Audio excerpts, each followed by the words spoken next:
Hey, I'm Charlie Shrem, and this is REKT.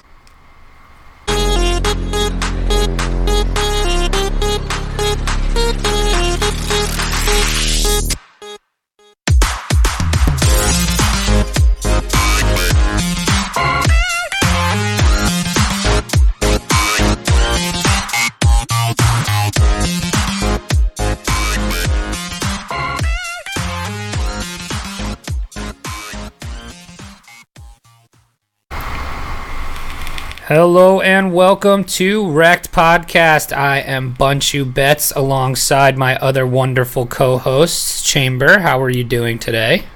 A little chilly here in southern Ontario. Oh, really? What's the weather like? What's the temp? Super rainy and cold.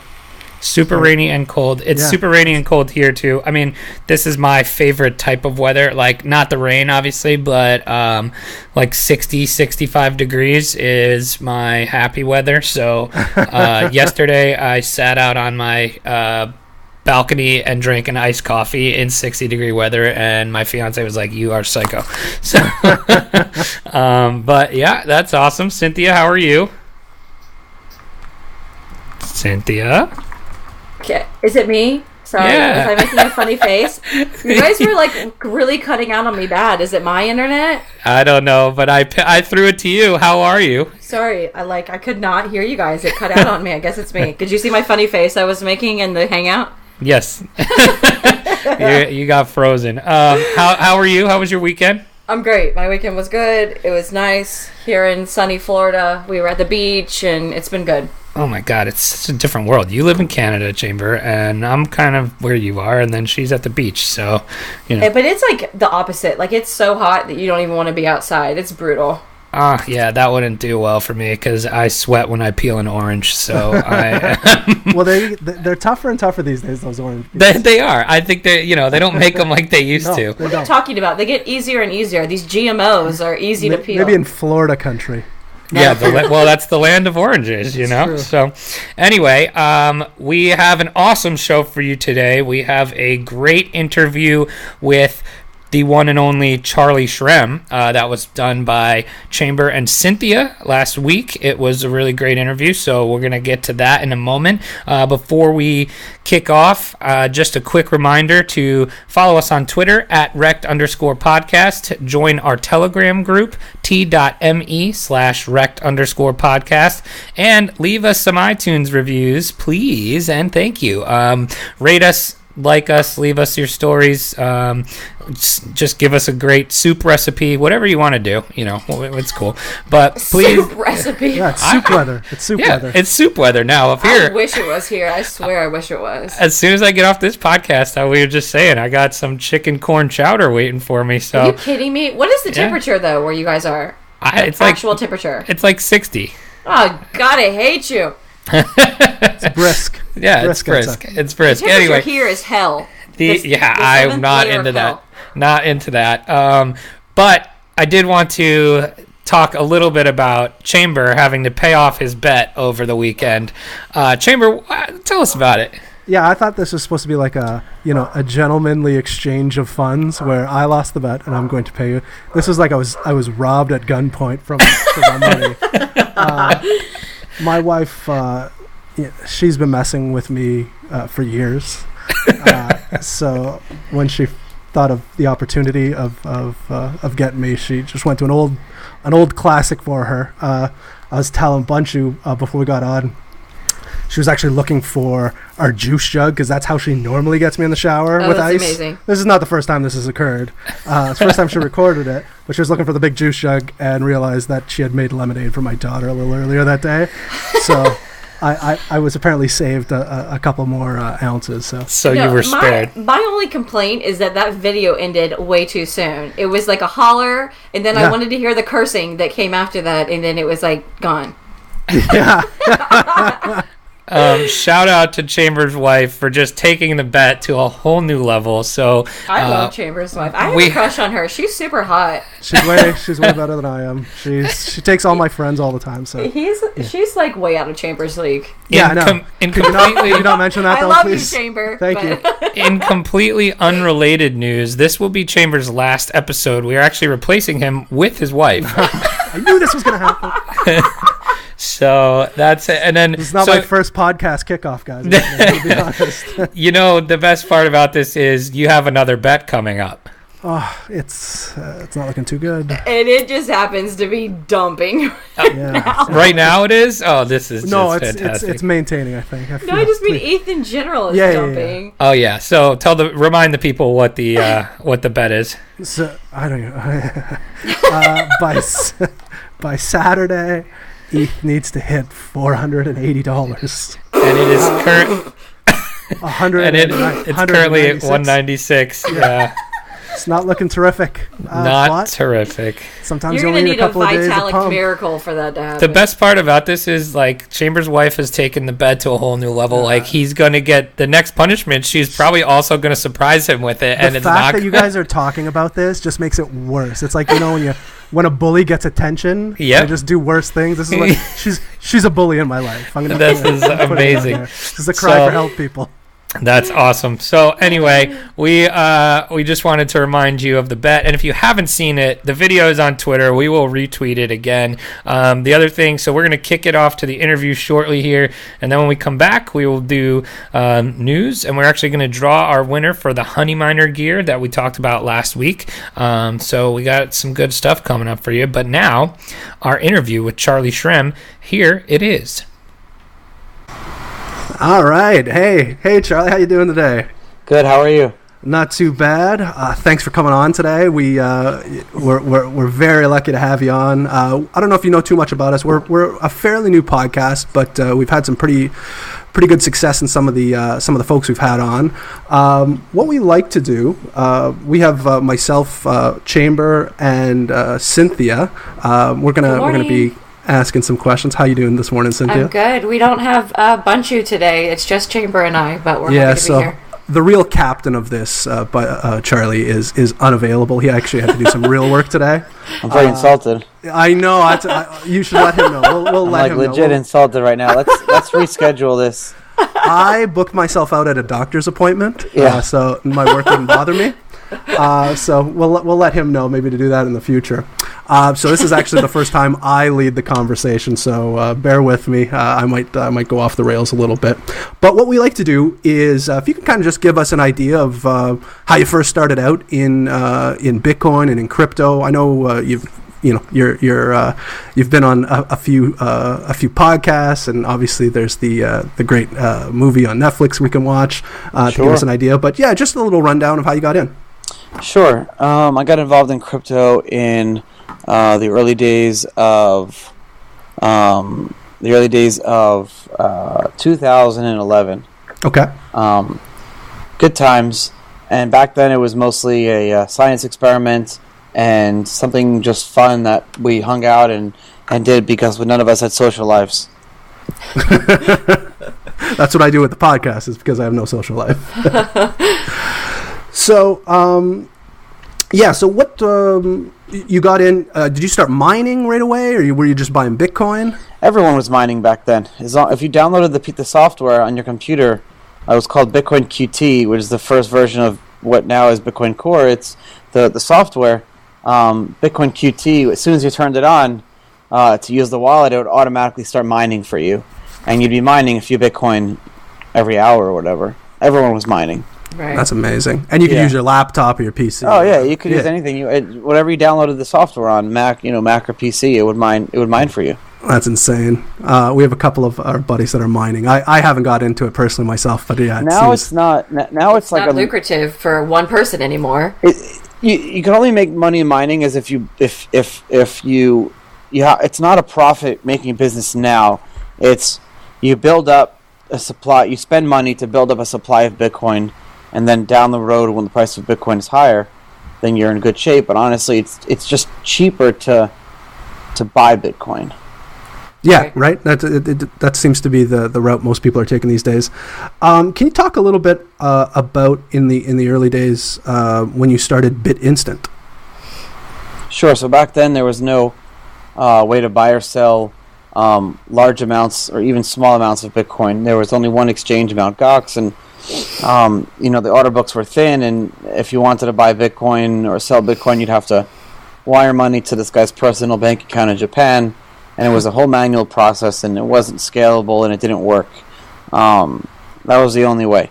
So we made up an idea. We said, why don't we buy large amounts of Bitcoin and then resell them to people in the U.S.? And so we did that, and at first we started where you can deposit money in our bank accounts, like deposit cash or checks into our bank accounts here in the U.S. So we'd like Bank of America, Wells Fargo, a few other accounts. Or you can, and then eventually when the volume was doing really well, we made it where we had deals with like 7-Eleven, CVS, Walgreens, Duane Reade, MoneyGram, Western Union locations, where you can go to any of these locations and actually deposit cash, and you'll have Bitcoin within a few minutes. We were running that in the back end. Wow, that's crazy. And I mean, that's way before, like, when I got into crypto, the big thing was like, oh, Amazon's gonna accept Bitcoin and Ethereum and Litecoin, but you guys were dealing with huge companies years ago. Yep. Which is pretty impressive. And we had a great 3-year run or 2.5 years, and it was a lot of fun, and we did really well, and it was just a great few years, Mm-hmm. That's pretty impressive. Obviously, what I'm really enjoying, what I'd like to talk about a little bit. Obviously, with BitInstant, there was some ramifications with that, to say the least. And you spent what is it? Was it 2 years in prison? I spent 2 years as a federal inmate. Yeah. And now, one of my favorite things to read is your A Geek in Prison articles on Medium. Yep. Do you want to talk a little bit about that? Sure. I wrote those. Actually, I wrote those when I first got out. It was a little weird, to say the least. I had to reacclimate into like normal life. I didn't even turn on my phone or computer or tell anyone I was out for like 3-4 months. Oh, really? Wow. Yeah. And so just because I had to like get back into the normal cycle of life, they really do institutionalize you in there, and you get used to the lifestyle. So I wrote those as like a therapeutic thing. It was hard for me to talk about it, and I've written a lot more. Probably 30 or 40 parts can be put out, maybe in a book one day. But I think we're at part 12 now. Yeah. The idea was more therapeutic, to talk about like what was it like and how and it wasn't all bad, because people always assume that it's the worst thing in the world, and it is. But once you get over the fact that you're in prison, you're still a human being, and you could still grow your personal life. You could still become a better person and try to come out a better person than you are. And that's like the goal, is kind of come out a better person than I was when I went in. Now, you had mentioned, obviously, it like institutionalizes you. How long of a process? Obviously, 2 years is a long time to spend, and you felt that when you came out. But when did you first start feeling? Was it after 3 months? Was it after 6 months? Were you really feeling institutionalized? You've hit that stride when and that's what you want to hit. You want to get to that point. You want to get to a point where so you have 24 hours in a day, and you're sleeping for like 7 of them. So how do you stay busy? When I first got in there, I didn't know anyone. I knew like 1 or 2 people, and I was bored as hell and nothing to do. There's just so much, and I was a big reader. There's just so much you can read. I was bored as hell, and I through my lawyer, I knew of a guy that was in there that would like help me out, just to talk to me and tell me what it was like. And I reached out to him, and I said, I found him in his bunk or whatever, or walking around, and I said, hey, can I spend like 30 minutes with you and spend some time with you, 45 minutes, just talk to you? And he's like, well, today's Monday, like I'm free on Wednesday around 6 o'clock. And I said, what the hell are you doing? Like, how are you busy? I never understood that. It took a few months, but by a few months later, when someone was asking me for an hour of time, I was busy myself too. So you have to create a schedule. You have to find things to do. You have to build a routine, and it takes a while. I tried to do it as fast as possible. It took me about 6 weeks. Once you get to the 6 week mark, every day is the same, and every day it moves on very quickly. And if you could laugh at least once a day and smile and have fun with your friends, and at least try to like not go to sleep like sad and depressed, and you build out like a consistent, like, this is what I'm doing today. I have things to do. I got to go do this. I got to do that. I got to write these letters. I got to, I'm going to go to the gym this time. Like, I had my schedule. I went to the gym every day. I did a certain time. I worked in landscaping department, but I also worked in the education department. I went to certain, like, religious ceremonies. I went to Buddhist ceremonies. I did yoga 3 days a week. I was in a softball league. I played bocce. Then I had to do all these, like, I was part of this whole, like, brainwashing thing. It's hard to explain, but, like, for the first 6 hours of the day, I volunteered myself into this experimental government program where they try to, like, change the way you think. It's very complicated, but it's very experimental cognitive behavior therapy program that the government does, and it's very gruesome, and it's very stressful, and it's very, like, emotionally traumatizing. That they want to emotionally traumatize you and take your dignity away to bring you down to your lowest level, so then they can rebuild you and remold you. Mm-hmm. And they tell you that before you volunteer. Mm-hmm. And the reason that you volunteer is they take off your time if you can successfully graduate from the program. So I volunteered for that, and I lived in that experimental bunk for a year in order to get 6 months taken off my time. I think I did. You mentioned that in one of your Geek in Prison articles. You briefly touched on that program. That's the hardest thing to talk about. I haven't really written about that yet because that was, like, something I'm still dealing with the post-traumatic stress that I. It almost sounds similar to what they did back in the 60s and 70s, or I think it was the 60s with MK Ultra. Like, this is like this seems pretty. Yeah, it's that without the drugs. Yeah. Right. I would prefer the drugs myself. Yeah. But it's that without the drugs, that they create all these arbitrary rules that don't make sense. Like, you can't read fiction before 4 o'clock, and so all these like stupid things. It just, the point of them is to make the most arbitrary, complicated rules to make it where you have to, like, blindly follow them with no rationale or logic whatsoever. Right. So I have a question. I was talking to Cynthia before you hopped on. I have a family member that got into some legal troubles, a little bit more serious than what you were going through, and was in a maximum security prison for a short period of time, like a week, and was in the in the medical area. And he said it was a nightmare, but he said the worst part was the food. And I was more curious to see, you were in a different kind of prison. I think you had mentioned in a past interview that it was more of a camp prison. Is that correct? Yeah, so a prison camp is basically just, it's the same as, like, a regular, there's, like, various levels of security. There's camp, low, medium, maximum, super max, and then black sites. You never black sites? Oh, yeah, I don't want to go there. Whoa.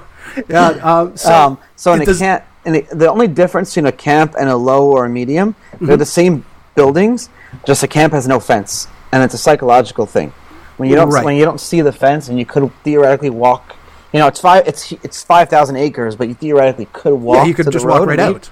But no one does, because you can only be in a camp if you've either been designated super low risk of escaping because you have less than, like, 5 to 10 years on your. Because if you walk off, even if you come back a minute later, if you walk off, if you try to escape, it's automatic guaranteed 5 years added to your time. So you will never even try to escape because it's kind of stupid to do so. Unless you have, like, a long time, people have tried to escape, whatever. But you can't be in a camp to do that. And also low violence and low risk. So what happens is, I've had friends who started 20-something years ago in maximums and have worked their way down institution by institution to be in a camp. Really? And so these are the guys who are actually, like, if, like, you have beef with someone, they'll get involved and they'll put you in a room and say, work your shit out because you're going to get us all in trouble. Right. Wow. So my question, though, at the heart of this is the food. The food. Well, the food is really what's important to me. The food is the same across every institution. Interesting. No matter what. The reason I know this is because I worked at a maximum. Basically, there was a maximum security prison, like 30 minutes away from mine, Allenwood or Allentown, I forget. And they was like 5,000 acres, and they needed inmates to manage all the grounds. Plow the roads, salt the roads, mow the grass, weed the plants that were growing against the freaking 30-foot high brick wall. There was one time when someone threw a handball over the brick wall, and I was like, should I throw it back? Like, I didn't know what to do. Like, I'm going to leave this. I'm not gonna... It's better not to get involved. Yeah. So I worked at that compound. So we got their food. Okay. And I thought it would actually be worse, but it was actually better. Really? Yeah, because you have to understand, like, the prison administration and the guards don't want violence. They don't want riots. They don't want fighting. So they're going to do everything in their power to keep the population, because the population to administration ratio is very small. So there's like thousands or hundreds of inmates, and there's only a few dozen guards. Mm-hmm. So what their job is, they want to be very respectful. They want to be, they want to have a good relationship. They let the inmates kind of like police themselves and work shit out on their own. They make sure the food is actually pretty decent. So the higher up institution you are, the better the food is. Now in a camp where I was, they don't give a shit. They, the guards are the least respectful. The food sucks because they don't care about you because they see you as like you're just going through. You're not there for 20 years. Right. So when I worked in a higher institution, like they had a fryer. We didn't have a fryer. So on chicken Thursdays, we got baked chicken. But when I worked there, I got fried chicken. Oh, and I mean that's a huge a huge thing. I look forward to chicken Thursdays. Oh yeah, absolutely. That's upsetting. So we'll move on. Enough of this prison talk. Let's talk about some of the projects you're working on. I know you're working with Jax. Can you talk a little bit about that? So as of now, I'm just an advisor for Jax. But when I first over a year ago, I started off as a business development manager, and then I became the chief operating officer of the company. Basically, the company is going through a major transition, going from a small startup to a real company, and I helped them through that. And then the CEO of the company took over that role, and I didn't want to move to Toronto. I live here in Florida.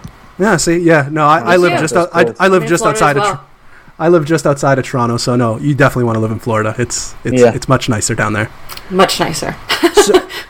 So and obviously Jax has become one of the biggest cryptocurrency wallets on the market currently, and they're doing very well. Yep. I use it. Yeah, no, I think most of us out of the group use it. So, talk to us a little bit about Crypto.IQ. So we started Crypto IQ because I really wanted to get back into education. I really love doing education and putting out really good content and being able to go back to like evangelizing and giving talks and being that like evangelist for crypto. That's why I started the Bitcoin Foundation in 2013, and that's why I continue to do talks and pay for my own travel and stuff like that, because I just love doing this as much as possible. So we said, let's start Crypto IQ and have a newsletter business. And what I was seeing, what was happening was a lot of these companies were charging thousands of dollars to put out these newsletters and to get people involved. And then you had like the pump and dump groups. Mm-hmm. Mm-hmm. But there was no like newsletter and research report company that catered to like the education level of like 1 to 3, and that put out content and help you get rid of the scams and hold your hand through the first door of the crypto world. It didn't exist, and at an affordable price. So we did it, and we launched a company here, and we have a nice, we have a dozen people working in our office here. And we started that to basically, and even through this bear market, when the bull market was going, we were getting 100 subscribers a day, and now we have a few thousand subscribers. But even during this bear market, like, our subscribers stay with us. Retention rate is like 80% because we're affordable, and our it's not Crypto.IQ is not a pump and dump group. It's more of like learning about crypto. Why is it important? What is blockchain technology? What are all these coins and tokens doing? Then it's like mostly about how to build up your portfolio and how to build wealth preservation. So other people's portfolios have been down 90%. Our members are not down that much, and we're telling them when to buy and to build up better positions. That's terrific. I mean, that's exactly what we need, because you're 100% right. I think the like you said, the level 1, level 2, level 3 people that are coming in, there is not a lot of information for them out there. But I think another thing is that it's so confusing. Is that there is so much of the scammy stuff out there. It's hard to manage and make your way through to see what is legit and what's not. So that's great. So what we're trying to do now is we started off with like 2 tiers, which was the $60 a month tier. Then there was the $250 a month tier, and they catered to 2 different people, basically traders and non-traders. Mm-hmm. There are people that trade it actively, and there are people that don't trade it actively. But now what we're doing is we're the idea is to move and have like a freemium model, and because I love, we released our newsletter today, right? And it's 34 pages of content. Wow. It's amazing. Yeah, no ads, nothing. I mean, if you look, it really, we take pride in this. Yeah. But I want this not to be seen by 2,000 people. I want this to be seen by 100,000 people. Right.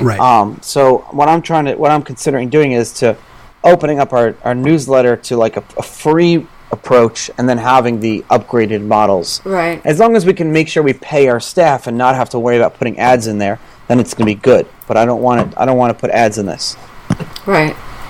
That's awesome. That's a big pile of paper right there that you just showed us. The way of the blockchain bounty hunter. Then we have a crash course on consensus mechanisms, trading, position, size matters. Projects. Sure does. A look at Augur. Who could have predicted this? Kathy, you came up with these taglines. They're awesome. Yeah, that is good. I like the Augur one. Yeah. Size matters. I love it. Do it yourself. Personal mutual fund. These are crypto bizarro world. What's going on here? I mean, these are just fantastic. With so much content that we put out. The way of the how many content creators do you have on your team that are putting together these articles? We have, I think, between our content creators and our art director, that's a majority of our team. So. We have 1 developer, and then we have the partners. Myself, I'm the chief visionary officer. I put out some content, but mostly Kathy, who's one of Kathy and Ronnie here, actually, who are in our office almost every day. They listen to what I say, and will write down like topics, and then Kathy will actually follow me around with a tape recorder and record everything I say and put it into content. That's pretty neat. That's very neat. And then we have a bunch of other people here too. And then we have Sorry, the 34 pages, is that a monthly? It's a monthly thing. Okay. We put it every month. But then we also put out research reports once or twice a week. We have trading signals. We have our private chat groups. We have trade analysis, feeds, learning, news, tools, reports, general discussion. Wow, we have a private Facebook group. Yeah, it's definitely, it's a lot of fun, and it's run well. But now what we're doing is we're trying to get to a point where to get more subscribers, and even if they're free subscribers, that would be something that I'd like to do. Right. And when your trading signals and all of that, is that you giving the signals in this group, or we have 2 full-time traders. Their jobs are put out trading signals and trade analysis every day on the top 20 or 30 different coins and tokens. Right. Really? That's really neat. I had no idea. I need to check this out. That's very cool. Yeah, I need all the help I can get. Our site will be like rebuilt and redesigned, I think, in the next coming month or 2. Mm-hmm. And in that we'll be able to better display our products and like what we have. Right. Well, we'll be putting links to all of this, everything we're talking about today, in the show notes. So anybody that's listening that's interested, they can check out the sites. They can look at the Medium articles. So we'll have that all in the show notes. Awesome. Thank you. So what we'll do now is, here on REKT Podcast, we like to get to know our guests as much as possible.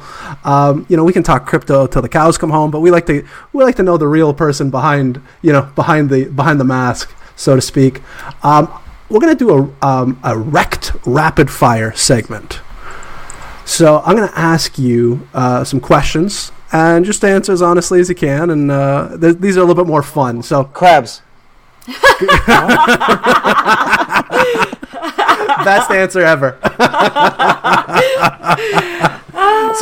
Question number 1: What's your favorite movie? Crabs. Amazing. Is that on Netflix? No, I don't know. My favorite movie, man. I don't have a favorite movie. I love them all. Shit, this is complicated. That's a hard question. Is there a genre you like? I like historical fiction. Okay. Yeah. So like actually, it's not a movie, but I was a big fan of like those miniseries. Yeah. And stuff like Band of Brothers or like Pacific Rim and perfect. All those. I'm watching the Tom Clancy thing now on Netflix that just came out. Jack Ryan just came out yesterday. Oh, is that the one with Jim from The Office? I started watching it. I watched 3 episodes last night. Yeah. I binged it. Nice. My wife is like, I want to go to sleep, but I'm like, one more episode. Just one more. It's good. Charlie Shrem binges on Netflix as well. So, all right, question number 2. Now, this may or may not pertain to you, but what was the first altcoin you ever purchased? Very good question. The first altcoin I ever purchased was Bluecoin. Whoa. Bluecoin, never heard of it. Yeah, this is early days. Before my time. Before my time. Bluecoin, all right. I got all my Bluecoin got stolen by Cripsy. Oh, really? Yeah. I'm sure you have so many good stories like that, too. Yeah. So, Bluecoin, all right. Rest in peace, Bluecoin. Yeah, you're a pretty young guy still. What are you 20... 27, 28? Yeah. So you won't have to recall too far back, but what was it when you were a kid, in your teens or your early days, what was the favorite song? What was one of your favorite songs you liked back then? Oh, I loved Green Day. I was a big Green Day fan, so all Green Day. Yeah, me too. Some Dookie and... Yeah, me too. Oh, that's all right. Now, are you like the earlier Green Day is better than the Boulevard of Broken Dreams, or no? The early Green Day, like Dookie and Nimrod and all those albums. Yes, Dookie and Nimrod were the best ones. I grew up very religious. I grew up extremely religious, actually. Like I was studying to be a rabbi, and I left the religion many years later. But I first realized that I was leaving the religion when it was like a high Jewish holiday, and I was like, "F this! I'm going to the Green Day concert." That's so funny. That's actually. It's pretty similar to myself as well. I grew up very religious as well. Different religion. I was my family's all Catholic, and they were kind of priming me to be the next priest in the family. Really? We have a family full of priests. Not too many because we got to reproduce. But I respect it. Yeah, no, but I did the same thing. I got to an age. I think I was maybe 13 or 14, where we all as a guy, once you hit that age and those hormones kick in, I mean, it made no sense. I'm like, I can't be celibate. I gotta buy a bit. You know what I mean? Yeah, I can't do that. So I hear you there. So all right, next question. Not crypto related because you're probably doing it. But what is your dream job? If you weren't doing crypto, if Bitcoin never existed, what would you be doing? This is a great question. My dream job is to, I'd love to own a bookstore and sell books and serve coffee. So my retirement with me and my wife, we've decided that when we can, afford to do it, it doesn't even need to make money. But I want to open up a small independent bookstore. I want to have some book signings. I want to have a little cafe, and I want to get people engaged in reading. I want to make them love reading as much as I love reading books. That's fantastic. That's a great answer. Or I drive trains. Or drive as a conductor. Yeah. I love to drive one of those cross-country trains. Yeah. I like that. Neat. All right. That would be neat. So, you can answer this a couple different ways, but what is your favorite altcoin that you currently own, or maybe just an altcoin that you like the idea of, or you know what I'm saying? That's a good question. I have a portfolio of different stuff that I like, a lot of different altcoins. So I don't know if there's one, but what I will tell you is I like projects where the tokens themselves kind of run independently of any company or any like single party. I like it when the whole economy exists on its own. I like protocol stuff and I like things that deal with media. But I'm a big social economist geek. I love game theory and stuff like that. Mm-hmm. So tokens that really are trying to change the way humans act and react towards stuff. So I don't have one specific one. I don't want to call out one because then the community of another one's going to yell at me. No, that's fair. Why don't you talk about us? Fair enough. No, that's a good explanation. But if you join Crypto IQ, you actually can see my portfolio. There you go. Good plug. We can see your actual portfolio on Crypto IQ. Yeah. Okay. All right. Well, I guess I'm gonna have to sign on there. Right? All right. That's a discount. If you use the coupon code Charlie, what discount do they get, Kathy? It's like 10%. No, it's more. It's like 25%. Ooh. Or it's like you could sign up free for $1 for 1 month. Oh, there you go. If you use the coupon code $. Nice. There you go. Gold, people. This is just gold falling down from the heavens. This is terrific. Yeah. So, next question. Who is your celebrity crush? My wife. That is the correct answer. That is the correct answer. My wife is an actress, so she's my. Is she really? Yeah, she does professional voiceover work, and she's been in a few films and stuff too. That's terrific. That's cool. Yeah. My wife is not an actress, but she is my My wife is my celebrity crush too. Yeah. That's not what you said the other day, Chambers. I've overshot. Yeah, no, that's not what I said. Your wife she doesn't listen to the podcast though. Yeah, she's listening to the podcast right now. But no, with my wife, I definitely overshot my expectations. Yeah, no, me too. Yeah. I've seen your wife, Chamber. You did absolutely. Oh man, Yeah. That's awesome! Congratulations. Well, see, what I did is I met her at a young age. When she was invested like an altcoin. I bought Bitcoin. in 2009. You know what I mean? Yeah. You invested early. A smart man. Absolutely. I was a better looking man then. Yeah. Last rapid fire question. What is your go-to karaoke song? Ramblin' Man by Allman Brothers Band. Oh, Great yeah. song. That's a good one. We are dedicated like karaoke people. My wife and I, we corral all our friends and we go. Yes. We go every Saturday night to this place called Sneaky Tiki, Captain Kirk's, and they do professional karaoke. There's like dozens of people there. That's amazing. People fight over it, and it's like Dallas runs it, but he has a stage and multiple microphones, and the audio quality is amazing. Oh, it's like serious karaoke. And it's like dozens of people are there. I've seen almost like 50, 60 people there, and you could sign up in advance. And no way. There's like professional. We have an Elvis impersonator. It's got Delvis who's there. And this other girl who gives out her CDs when she's done. It's a concert. It's intimidating if you just show up and you just like. I've seen people boot off the stage. No, they're serious. Really? Okay. Yeah, they are serious. Yeah. And then what we do is so Dallas and I are friends, and to end off at 2 a.m. to end off the whole like night, him and I do a duet every night together. Every Saturday night we do the same one. We do "This Is the End," but "In the End" by Linkin Park. Oh yeah. Wow. He sings it and I do the rap part. Amazing. That's terrific. That's awesome. So we don't want to keep you too long. That's everything I have for our segments. But we just want to give you an opportunity to just if there's any projects you want to talk about or anything you'd like to plug, take the opportunity. I've already plugged everything. You got it. We tried to incorporate as much as we could in the questions. This was awesome. This was a great podcast. Well, we really appreciate your time. I know you're a busy guy, so thanks for joining us today. Cynthia, anything you want to add there?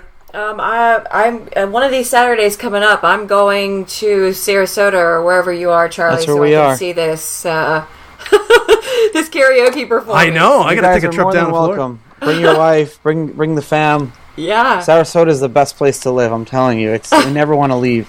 Perfect. I'm in North Florida. I'm in Jacksonville. But you're in Jacksonville. Yeah. So you're not too far from me. We are not too far from you. Don't be careful. I heard what happened last week. Yeah. That was Scary. crazy. It is. That was bananas, eh? Yeah. So, anyways, that's all we have. Thanks so much for your time. Thanks, Charlie. We appreciate it. Thanks for having me. Please email me the link so I can send it out to people. We will for sure. Absolutely. Thanks very much, eh? Thank you. Bye. Bye.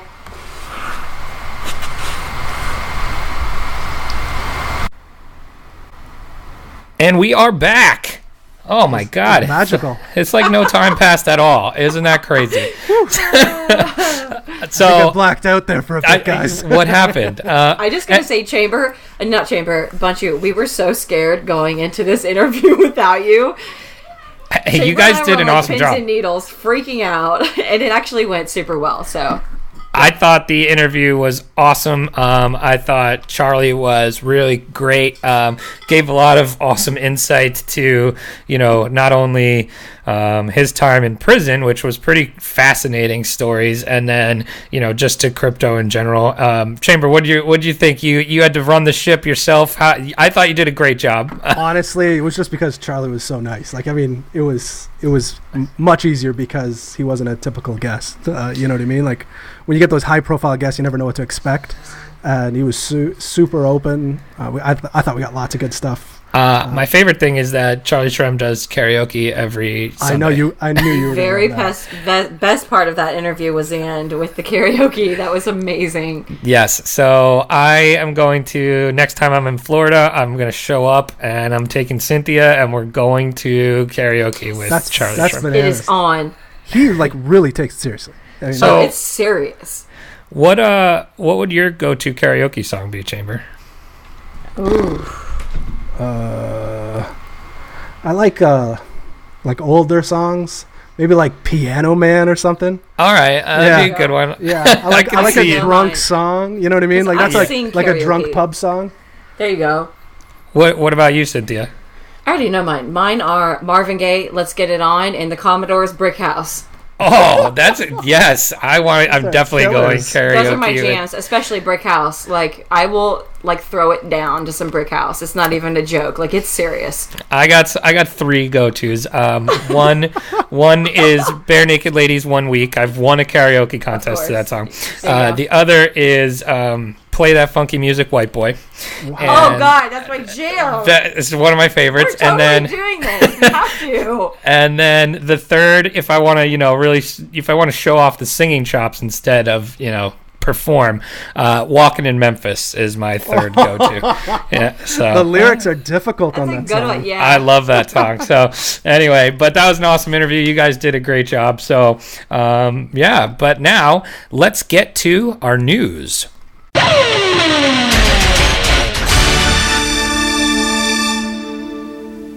Let's do it.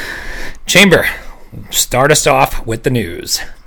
Well, today in news from ccn.com, my trusted go-to source. It's basically the source of our entire podcast. So shout out to CCN. Thank you for all those great news articles. Yes. Coinbase joins race for crypto ETF, seeks help from BlackRock. I know one of those companies. I am not familiar with the other one, but apparently BlackRock is this huge, huge money firm of some sort where they keep a lot of those funds that Coinbase is trying to get on the blockchain, I guess. But it's interesting because BlackRock has denied or has said they had no interest in issuing any crypto funds. So it's kind of a he said, she said thing going on right now.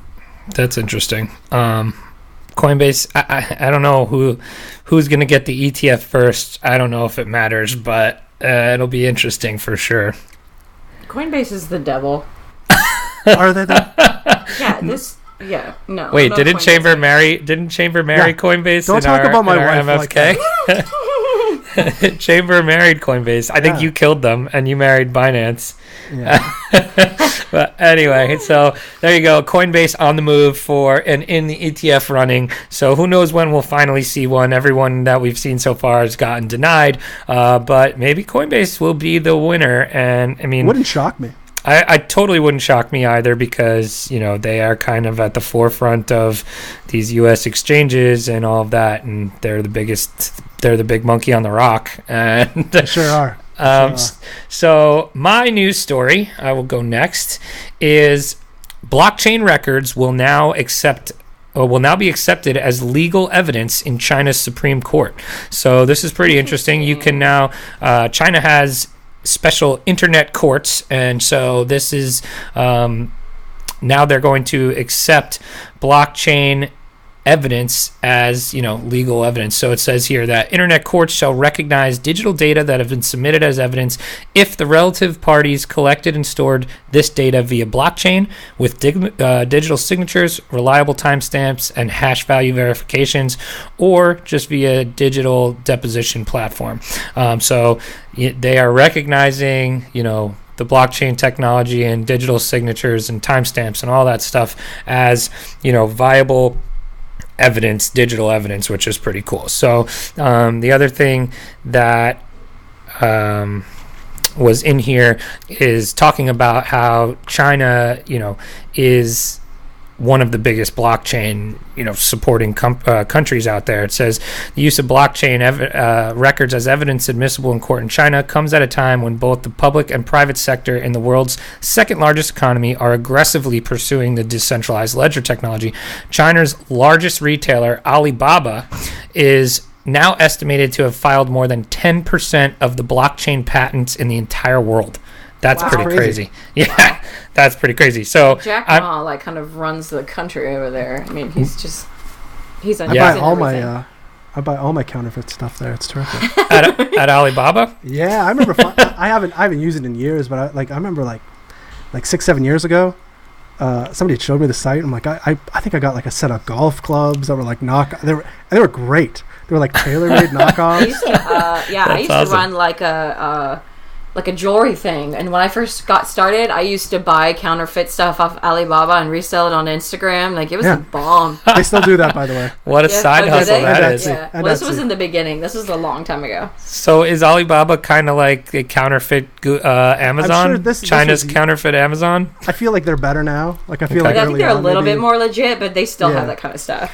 That's pretty funny, though. Cool, but they have filed for 10% of the blockchain patents in the world. That's pretty nuts. Lot. Yeah. So now, do we know if the U.S. or Canada are doing the same thing that China's doing? I don't know. I mean, they better be. Can you take evidence, like blockchain-based evidence? This one's in this. In this article, it says the use of blockchain records as evidence admissible in court is not exactly the world's first. 2 years ago, for instance, Vermont signed a bill into law allowing digital records registered on the blockchain to be self-authenticating after passing some rules governing evidence. So sounds like we have in the United States. Way to come quick with that retort there, by the way. There you go. Vermont Rule of Evidence 902. For those listening at home, just casually dropping Vermont Rule of Evidence 902. I am not a blockchain lawyer. I just play one on a podcast. Cynthia, what do you got? I've got that the Winklevi. Who was it that said that? Was it Birch? Birch, yeah. Yeah, I'm surprised I remember that. The Winklevi launched a U.S. dollar-pegged cryptocurrency, also known as the Gemini dollar. I saw this basically today. A Tether competitor. And yeah, that's the news. There's a lot of controversy over stable coins, and they're saying that theirs will be audited. Stabler? Yeah, stabler Stabler than the rest. That theirs will be regulated and audited and eligible for FDIC insurance, which actually is a big deal for crypto. Because, your banks are insured, under FDIC, where if somebody, steals money from your credit card, you can get your money back because they're insured. So it's a pretty big deal if that actually is true. So I'm just looking here at the Gemini Twitter, and they tweeted 7 hours ago, "We are excited to announce our launch of the Gemini Dollar, GUSD, the world's first regulated stablecoin." And then they have a blog post from Medium. They tweeted 2 hours ago, "Imagine being able to send and receive US dollars like email. Today we are making this a reality with the Gemini Dollar, a stable value coin that allows you to send and receive US dollars on the Ethereum network." So I guess it's a ERC20 token, if I'm correct here. But that's pretty interesting. I don't know. I mean, I don't know how important stable coins are. What do you guys think? I mean, okay, the whole thing up in the air with Bitcoin being a currency is that it's so volatile, it could never be a currency. And there is, like I said, a lot of controversy when it comes to stable coins and them actually being backed by something and actually being stable. I don't know what to think. I mean, it is the Winklevi. And they are being regulated and audited, so I don't know. I don't know anymore. Chamber, any thoughts on stablecoins? I don't use them myself, but I think the more you have in the system, I think the you get more options. I think that's better, and the best will kind of rise to the top. I think the key thing is that they're going to be appropriately regulated and audited.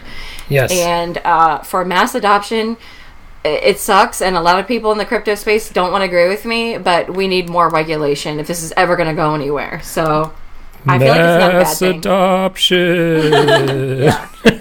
I'm going to do that anytime someone says mass adoption on the show now.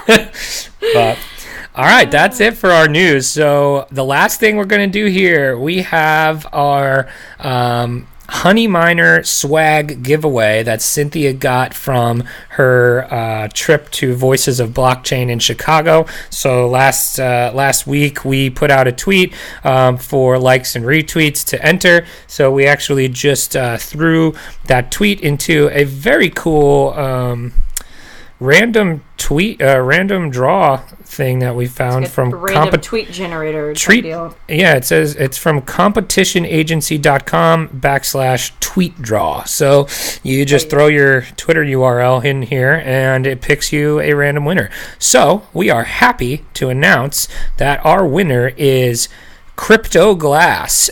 Twitter handle at CryptoGlass17, and I gotta tell you, we just followed him and checked him out here. We couldn't have picked a better person to win this. He's got a picture of himself wearing a "Money Grows on Rigs" shirt. His Twitter background is actual oil rig, and.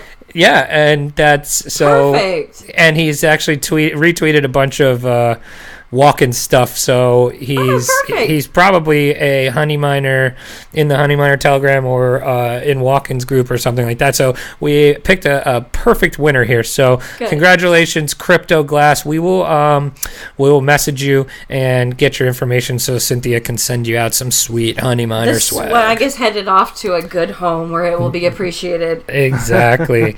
But that's all we got today. So again, just like us, rate us, join our Telegram, love us. We because we love you. We've had a lot of awesome success so far, and we're just trying to grow this thing as big as we can, and give us your feedback. We're always open to that as well. So again, you guys did an awesome job interviewing Charlie Shrem, so thank you for that. We will be back later this week with another episode, and until then, don't get wrecked, and that is financial advice.